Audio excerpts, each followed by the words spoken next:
Hello, everybody. I'm Mike.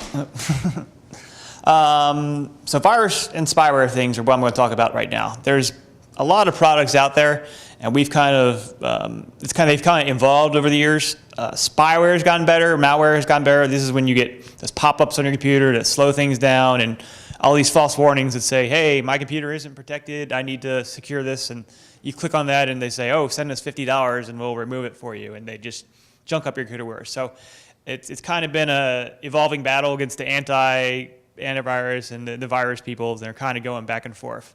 The best tools right now that we have is actually a combination of products. We found there's no one single product that can really eliminate everything. They're just really too complex, and having two stages is the best one. So there's a program called Malwarebytes out there, it's a great program. It's probably the best right now for anti-malware. Malware's, as opposed to just a virus, is just a self-replicating thing. You don't see as much as those. Malware is more of these things that do the pop-ups and infect you. They can be rootkits, all sorts of things. And the price is great. They have a free version, but the professional version actually does proactive blocking. So the free one, you can download for free. If your system's infected, it can probably clean you up. But the disadvantage is it's not going to prevent it in the future. I think it starts at $20, $25 for the license, so it's pretty good price. It's per computer, of course.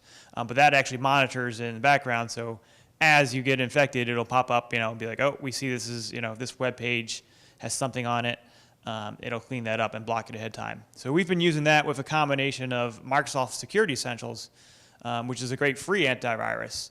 That one does malware and antivirus, and a lot of times combining the two together will give you maximum protection.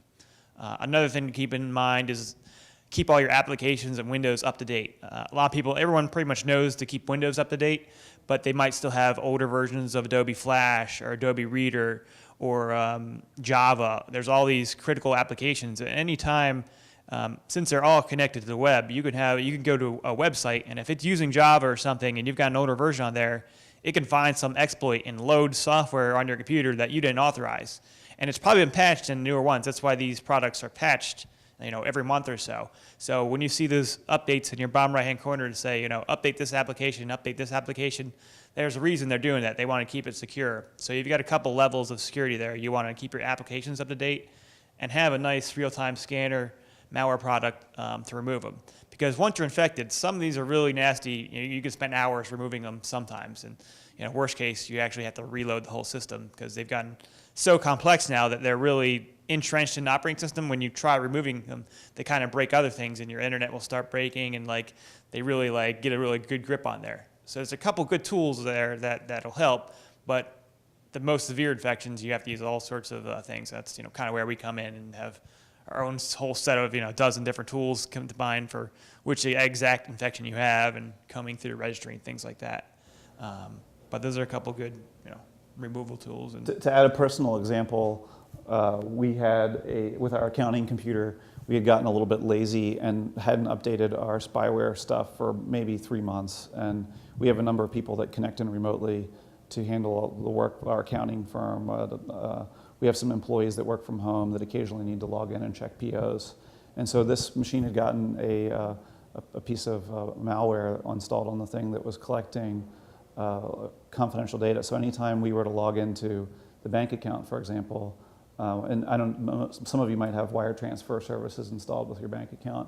Fortunately, nobody that logged into that computer had full money transfer level access, but if they had, it would have been a situation where they could have transferred all of the money out of all of the bank accounts. And I wrote a blog post on it showing how good the technology is that they had written to capture the password. So it was basically a pop-up that came over Bank of America's website.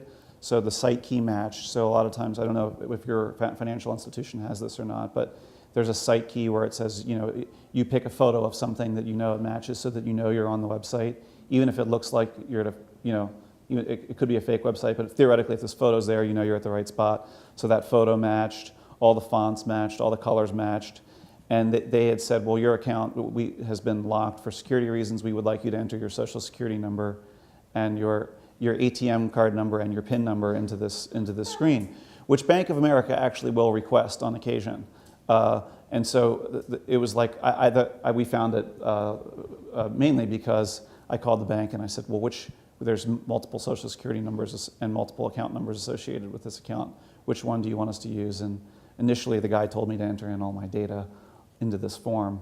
And I was like, wait a minute, this can't be right. And he put me on hold, and sure enough, we did some scans of the system and found out that just that one little 3-month window had allowed us to get infected with this Trojan. So it's important to keep your stuff up to date.